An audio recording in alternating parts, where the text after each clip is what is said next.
Kia ora, good morning. So,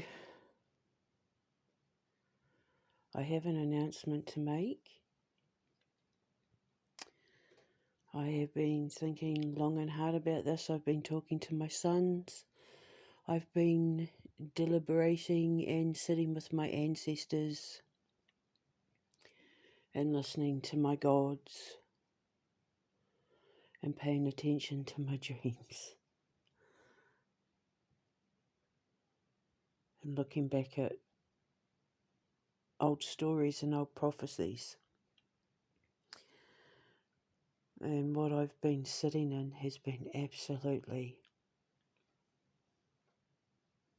awe-inspiring and breathtakingly epiphonic. And I know that's not a word, but it's one of those words that I think should be in the dictionary. Epiphonic. Like a moment of epiphany.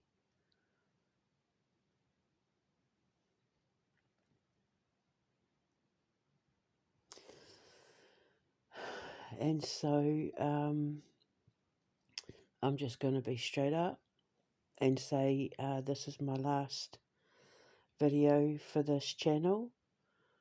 I have made some decisions in my life that have taken me in a completely different direction. That means that I have to let some things go, and I'm going to be letting go of this channel. I will not be doing the Eye in the Sky shows in the future yet. It's not my priority.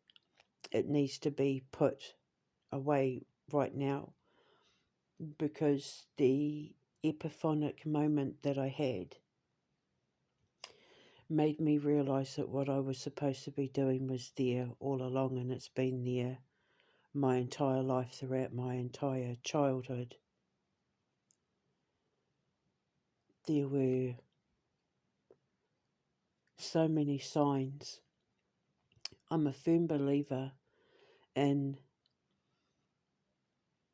it's because I studied it. I study human behaviour. Why people do the things they do absolutely fascinates me. And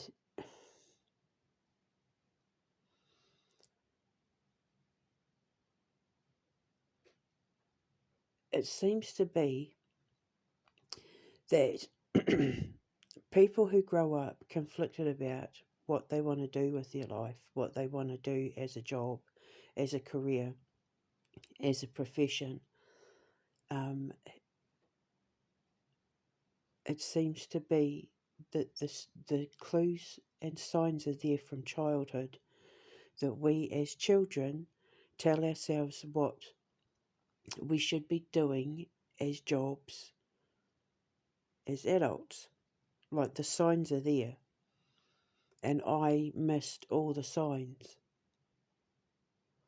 But I'm also a great believer in fate. I mean, you know, I'm a gatekeeper, I'm karma, I'm a Scorpio.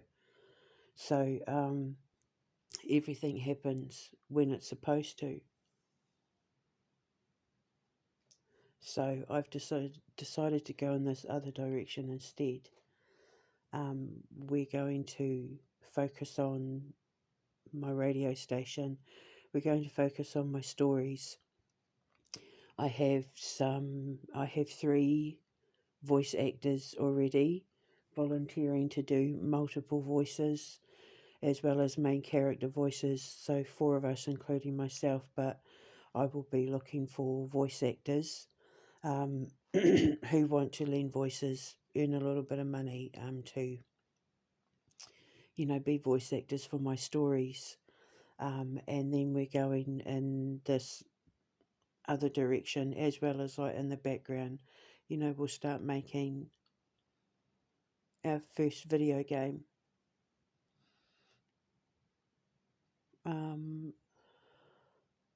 The feedback I've been getting from the Soul Collector franchise, the Soul Collector backstory has been phenomenal.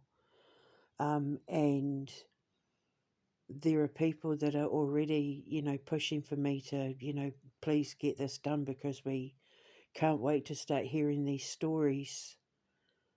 We want to tune in and listen to these stories because, like, what you're telling us so far is amazing. Like, that's like right up my alley. Well, that's the sort of stuff that I like to read about or whatever, and it's just been incredible.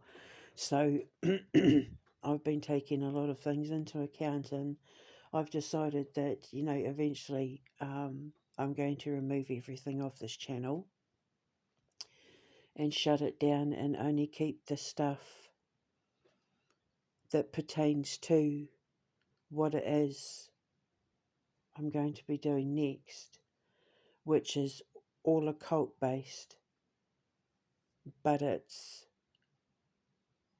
going to merge the occult with science, with philosophy, with children, with imagination, with silliness, with food. Like it's getting bigger and bigger and bigger and bigger. And it's everything that I am and everything I wanted to be as a little girl growing up. And I stopped myself from doing so many things because I was terrified of what people thought of me. And because of that, I missed all the signs of what was going to be my dream career, my dream job, incorporating everything that I love more than anything in the world: science, food, cooking, children, animals, conservation, philosophy, the occult, my family, my stories, writing, imagination, alchemy, astronomy, physics, psychology, all of it.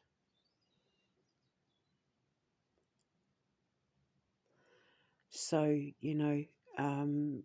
when I get justice and everything is over, we'll be starting to put all of this into action. I've got in about 2 weeks' time, I'm meeting up with my Anahita Wick voice actor, and we've got 3 months to rehearse and go over our voices, and I'll have to introduce her to my Andre voice actor so that we can do rehearsals and sort of figure out our character voices and get that dynamic together, because the two, the Anahita and the Andre, they're going to be doing a lot of work together. So so it's getting exciting. It's like it's all falling into place ever since I made the decision a couple of weeks ago to let go of certain things. It's like everything's fallen into place. So it's because I need to have a firm set direction and business plan and business model to present to to Canada for when we apply for our visas.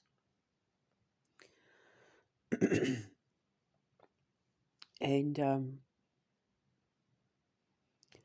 I've just been sitting here just looking back because I write about my life, I write about everything I know, and I use imagination to do it. I use imagination to teach the things that I've learned based on how I've lived my life and the experiences that I've had in it. I was telling my sons the other day about how I had remembered just only a couple of years ago My best friend Kevin Goodall and I nearly got abducted when we were like 5 years old, 6 years old, on the very day that our school assembly had been about stranger danger. So I remember we were in a school assembly, we got taught about stranger danger, and then we got let out and we got our school bags, and I distinctly remember running down the alleyway between the back of the school and the street that went on to my house, and Kevin lived next door. And this man pulled up in like a creamy yellowy sort of coloured car, and opened the door and told us to get in. He said, your mum asked me to pick you up and bring you home. And we knew immediately that it was, red flags and that, because we literally just lived across the street. Like you just kind of like had to cross the street and walk up just a little bit and turn right, and our house was like right there. So we screamed and started running, and he drove off. And I told my mum, but when I spoke to Auntie Colleen, not last year but the year before, on Instagram, I said to her, did Kevin ever tell you about the time him and I almost got abducted? And she said no. And I had said to her, I told Mum, it was the first thing I did. I distinctly remember running into the hallway and telling her, but I don't know what happened after that. That's the bit I don't remember, but I can even tell you what the car looked like. So I was telling my boys about that, and I said my need to want to protect the children, and my thing with missing children and missing people and all of that, I think was triggered from when I was like 5, 6 years old. And then when I started getting involved in the work with doing like PTSD therapy for people in the military and law enforcement and that, who had dealt with children that had been kidnapped and trafficked and sacrificed and all that sort of thing, I think it lit that spark in me that had been there when I was a little girl. It might be why I have this deep interest in unsolved crimes and murders and things like that, because I knew even then as a kid that that stuff happened, and I don't know whether I just blocked it out, and then through the process of my ascension, because your memory starts coming back as you detoxify and you remove yourself from all that negativity and all that toxic environment and toxic food and all that sort of thing. It clears your senses and you start remembering things. It's like you're under like dried, caked mud, and the more you remember, the more pinholes are broken through the mud and the streams of light start coming through. That's what it's like. And then eventually, there's so many holes, there's no mud, like the mud's gone, and you're just left with like this ray of light, because you suddenly start remembering things that help you make sense of things, that clears a lot of things up that may have actually been holding you back, or you're okay with the fact that for a fact it was holding you back. And I've been trying to put all these puzzle pieces together. And the other day I put the last one in place. And when I saw the bigger picture, I was like, oh my God. And so I went to my boys and I said, I'm working on this idea. And they were like, that you have to, like, this is what you have to do. And I said,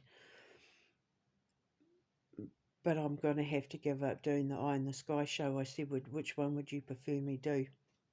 And both of them said the new one. So then I went to my voice actors, and I spoke to my friends and I went to them and I said, I'm working on this idea, what do you think? And they were both like, do it now, get it done. Just like drop everything and get this out now. Like, this has to be done. We want to be a part of it. Like, get it done. Like, this is going to be amazing. They're so excited. They're so excited. We're all walking around our houses, putting on different voices, practicing different accents. I said to my boys, the neighbours, if the neighbours can hear me, they'll be thinking, what the hell? We keep hearing different voices coming from her flat. It's just me trying out different accents and voices and figuring out different characters and storylines, and everyone's getting involved, and it's just, oh my God, I need to be doing something that gives me that kind of lift.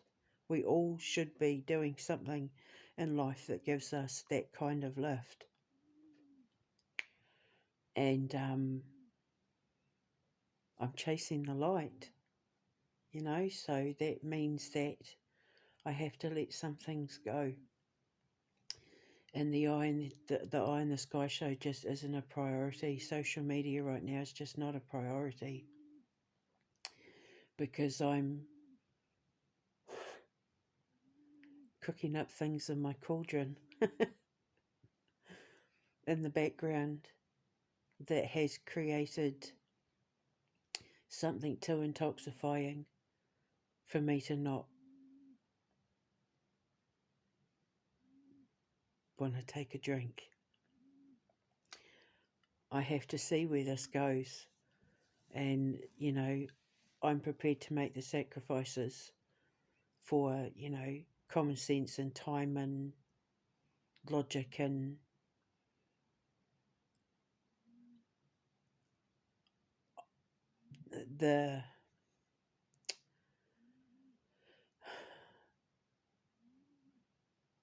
I'm still going to do the radio and the podcasts through my radio station. So I'm still going to be doing all the unsolved mysteries, and I'm going to talk about that on my podcasts from my radio station and that. But I'm not going to be doing like the TV show version where But I will still be able to cleanse areas. Like, I'm still going to be able to achieve the end goal of what I wanted with both dynamics, delving into the unsolved, talking about the unexplained, as well as cleansing areas and, healing Papatūānuku. I'm still keeping those two dynamics, but taking it in a different direction, where I will have help doing what it is I need to achieve with those products. And I'm also going to be focused on the marketing and, the trademarking and patenting and advertising and promotion and, did I say marketing of the products that, we have created, and also working on our cookie range. So we've taken little bits and pieces of things that we had been building before, but just taking it in a new direction, because once the mud dried up and the sun broke through, And I looked up and saw what I was staring at after everything I had demagnetized from, everything and everyone that I'd let go of that was not allowed to follow me into the future once all that sort of dropped from the sky, once all the mud dropped and I saw the true picture, the true nature of what it was I was staring at. It was too bright. It was too intoxicating. It was too dynamic. I had to chase that light. It just meant that I had to, wash away all that was covering my view.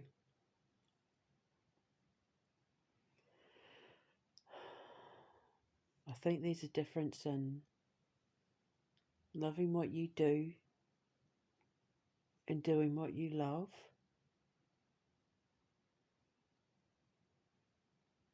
and then I think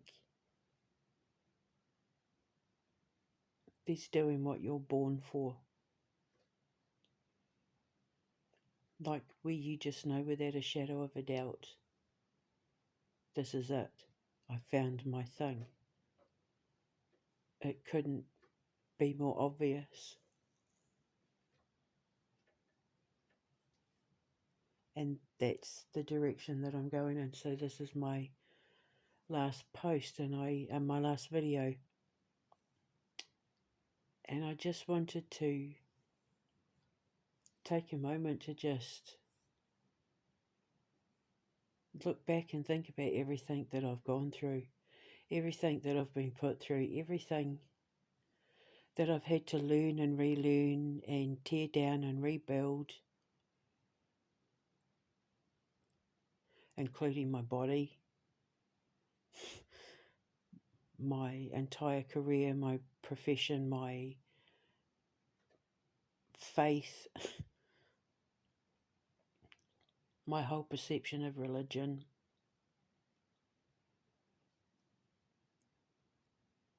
my mind, my traumas, my karmic debt, my past lives. I've had to look at it all under a microscope, all on my social media, from start to finish, it's all there in a jumbled up mess. As I'm trying to go through the files of my mind and get everything that was scattered in there in order. Because when you're resonating at a certain frequency, when you're resonating below sort of in the Schumann resonance, it scatters your way of thinking. It scatters your mind.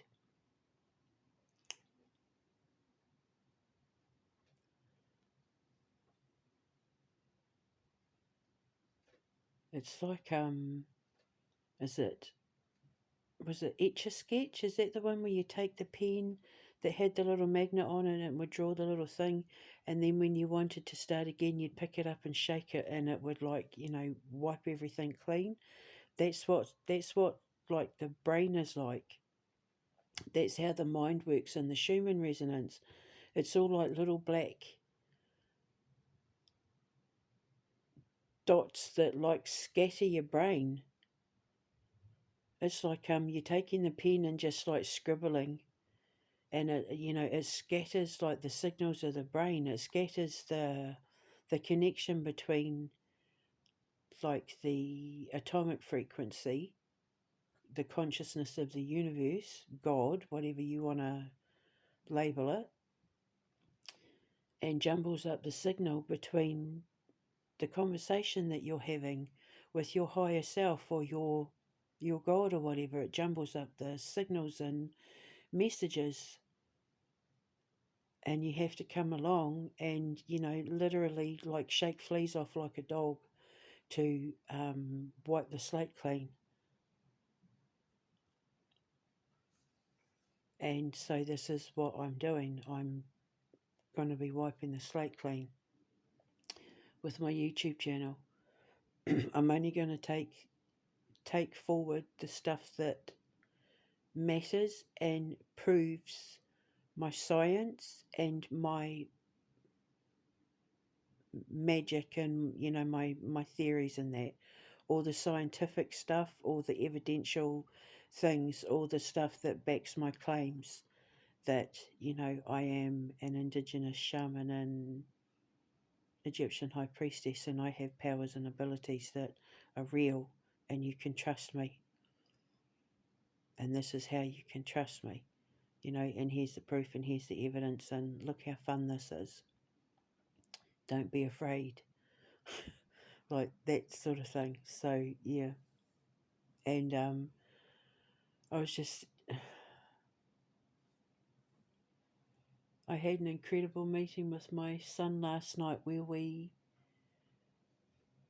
came up with an incredible storyline for with a little help from our friends, my friends, sorry, with a little help from my friends, and it's exciting. And we came up with this character that I think is going to be probably one of the most beloved side characters, you know, the one in the background that shouldn't be like isn't the main focus of the story, but there's something so dynamic and awesome and, you know, about him or her that makes them become like the beloved, the favorite character, like Kronk in the Emperor's New Groove. Like he was just like a little side character, but he ended up being the one that everyone remembered, you know. He wasn't the main character in any way, shape, or form, but he was the one that everyone remembered. And he ended up getting his own spin off and stuff. Well, I think we've come up with our version of a Kronk. And it's just, oh, every time I talk about it, my friend actually said to me, I can hear the excitement in your voice. Um, like she said, it's like my whole dynamic has changed. I've become excited again. Yeah. So I said, I've found my thing. Like I know now. She said, you have to do this. She said, like, I think it's going to be up there with Harry Potter and Lord of the Rings, what you've created, you know, from this new direction that I'm going in. She said, I really think that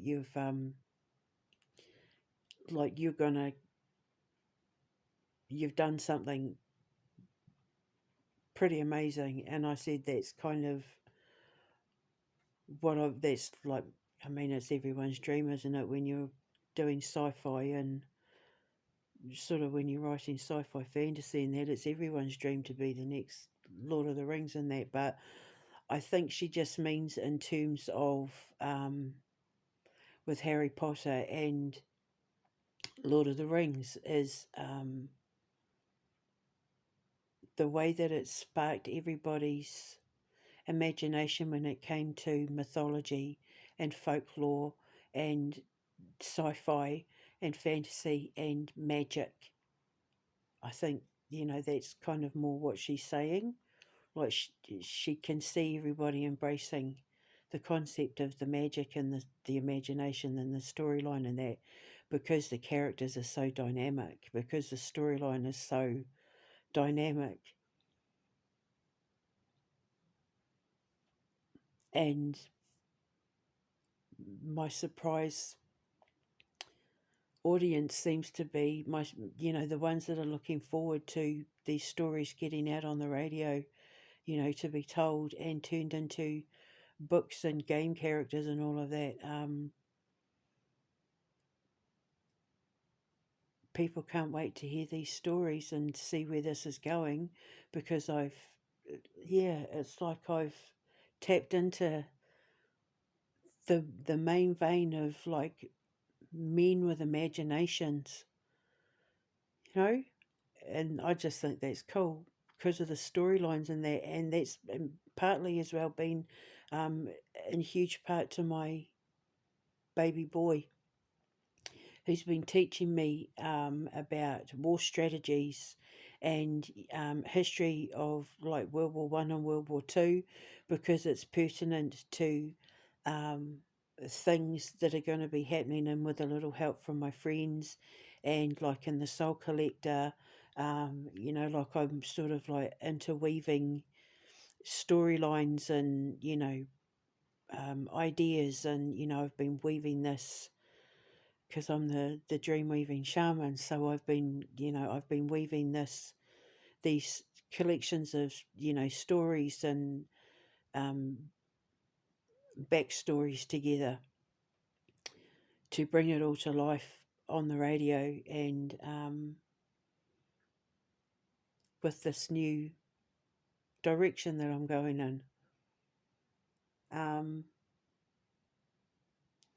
and it's been incredible.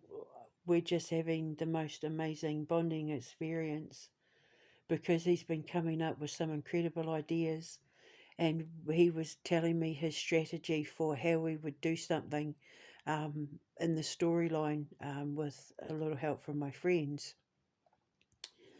And it's just, oh my gosh, it's just been so exciting. And you know uh, my other son has been helping me in the video game side of it, helping me create backstories and character lines and all of that for the video game side of um, what we're going to be doing with the Quantum Menace and the Soul Collector and that. So so I've been a very busy bee with my bees in my hive producing honey in the background, and I just can't wait to bring it all to life.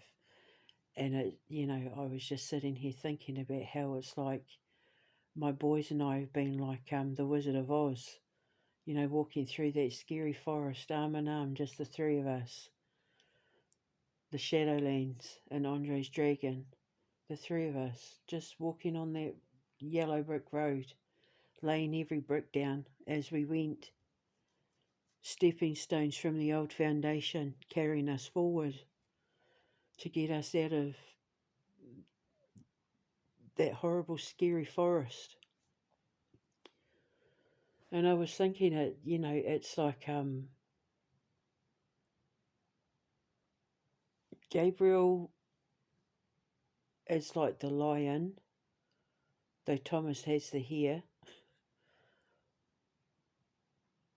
and Thomas is like the Tin Man. In as much as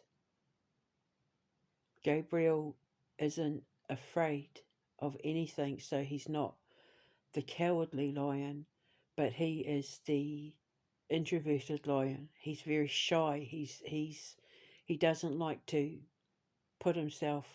He doesn't like getting that sort of attention. He likes to work in the background and be the cogs in the wheel, that gets everything turning and moving, and he's that kid. So he doesn't need courage, he just needs confidence. Um, so he's the unconfident lion. He has no clue to the extent of his true genius. Like he is completely unaware. But I trust him with everything, without a shadow of a doubt, without a question in my mind. I trust him with everything. And then there's my Tin Man, who needs a heart. He has a heart, but very little makes that heart beat. And I'm not saying that he's heartless. I'm saying he's very, very particular about who he shows emotion to. Thankfully for me, I'm one of them. I'm one of the very few people that gets to see that little beat in his heart.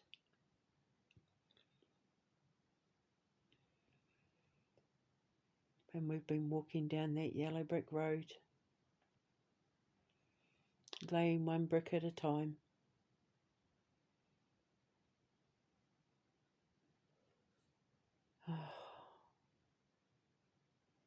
And the kids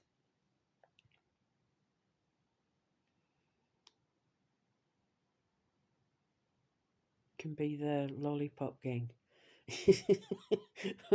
or the people that I've helped and inspired in my journey. I don't know. God, there's been a lot of them though. I've had to clean up the mess that other people have made just to clear my own path, and it's been bloody exhausting. But it had to be done.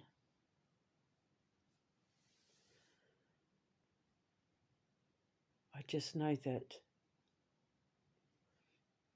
my eldest boy has a dynamic and a presence in this world that is so magnetic and so charming that I really want to, I would be more than happy to make him, like the face of the company, take him to the social events, get him out there to do the schmoozing and the publicity and the marketing and that. He would absolutely be.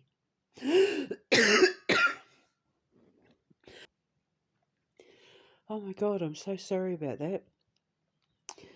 I've got a cough because I keep walking around with and just like a t-shirt in the middle of winter. But I'm built for the cold. I have the body for the cold, and it's given me I'm congested and I've got a cough. But I mean,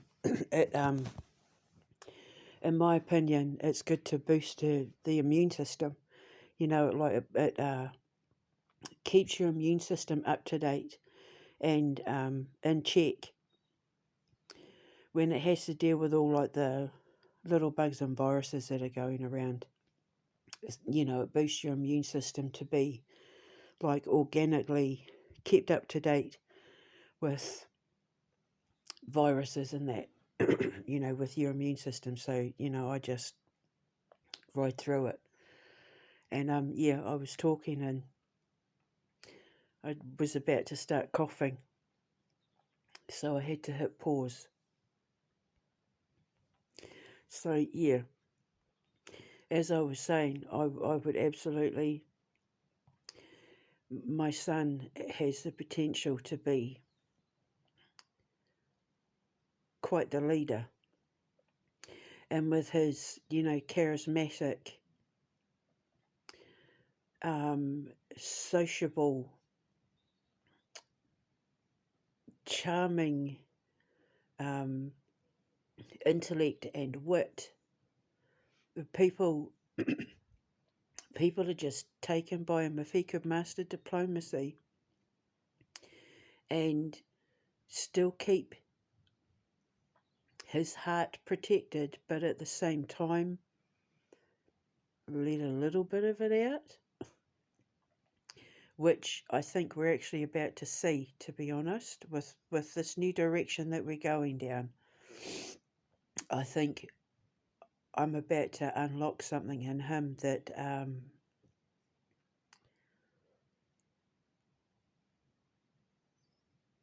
changes his whole perspective on the ways that you can communicate and express thoughts and feelings without giving too much away. So, yeah, my Tin Man and my lion. And he is a lion because he's very brave and he's very strong.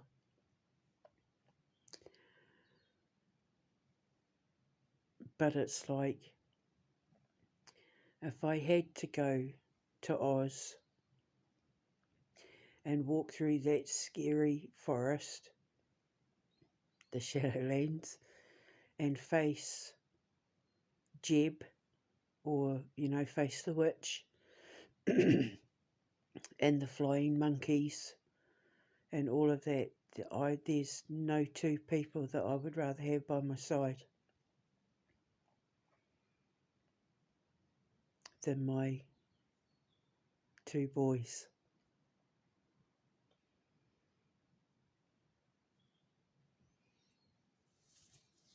And I know that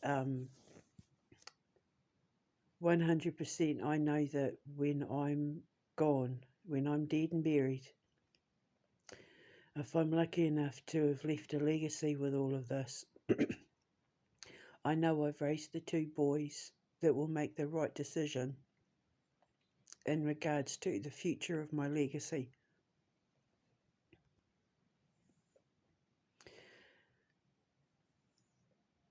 So now we're just waiting on justice.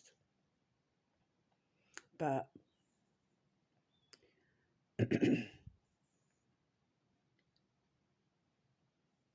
I mean,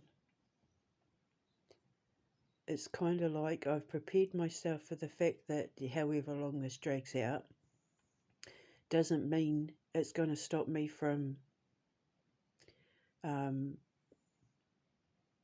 doing my radio show and getting my stories out. Like I don't need to be with them to do all that sort of stuff. I just need broadband and my laptop up and running. But, there's men in my apartment block that I know I can go to that can help me, get all that stuff set up. So I'm not worried about that. And in another year, my eldest will be 16. And in 2 and a bit years, my youngest will be 16. And under UK law, the courts can't tell children who they want to live with once they turn 16. So that's the worst case scenario, is that this gets dragged out for so long that the boys just turn 16 and tell the courts, I'm going to mum. But I said to my boy the other day, I've got family court lawyers and all that ready to go. I have the phone numbers and that, but I said that if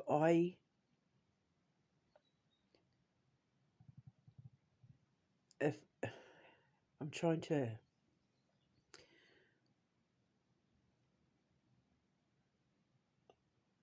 if I don't make sure that we get justice in what was done to us, what they did, they get away with, and I can't allow that to happen. I wouldn't consider myself a role model to my sons or as a leader in business if I let people get away with the things that they tried to get away with, like trying to hide, an attempted murder under the guise of staged drug addictions and heart attacks and all that sort of thing. Copyright infringements and, identity theft and fraud and all of that. If I let these people, medical negligence, human rights violations, racism, bigotry, if I let these people get away with it, then they get away with it. And if they think they can get away with it, then they can do worse to other people. Because then they'll know that the system doesn't care about justice and doing the right thing. And I said it tortures me every day that we're not together. My heart aches every day for my two babies. But if I don't get to them because I got justice,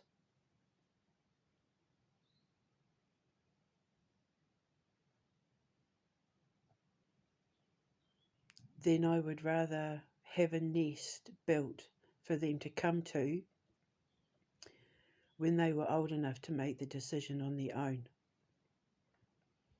But that doesn't mean that I'm never going to stop fighting for justice. Because either way, whatever reason it is that they take their rightful place back with me where they belong, I'm going to make sure that I get justice. I've let that be known to my boys that regardless of anything, I will not stop until I get justice. And in the meantime, let's have some fun and do what we're incredibly good at, which is working together to create and imaginate and inspire. I can't wait to show you. So one day in the future, in the very near future, this channel will no longer exist. You're going to come to it one day and it's not going to be here. I'll be taking everything down that doesn't pertain to this new direction we're going in, and taking it all down and starting again with this new path in its place. So I'm so excited. Just maybe enjoy it while it lasts, because it's about to disappear. Poof. So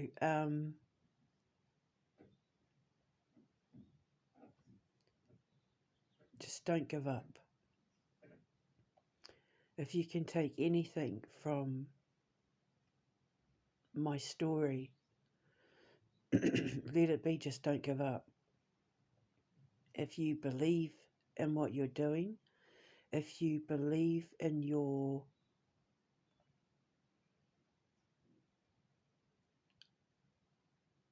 right to defend your culture, your race, your sexuality, your ideas, your whatever,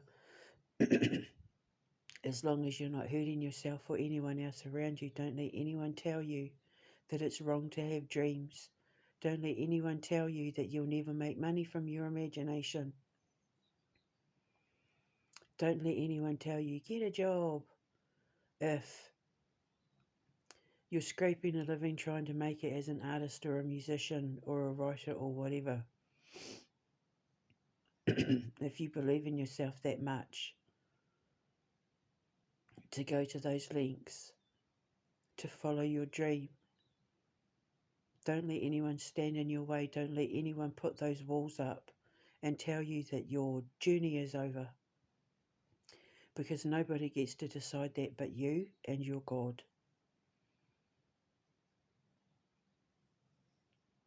So break down those walls and use the bricks as stepping stones that you can walk on when you take your own journey down the yellow brick road.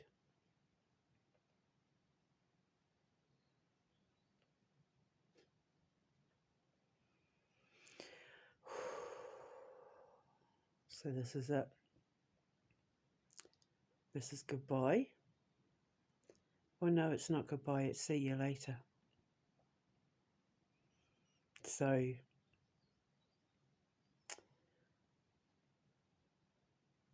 look after yourself,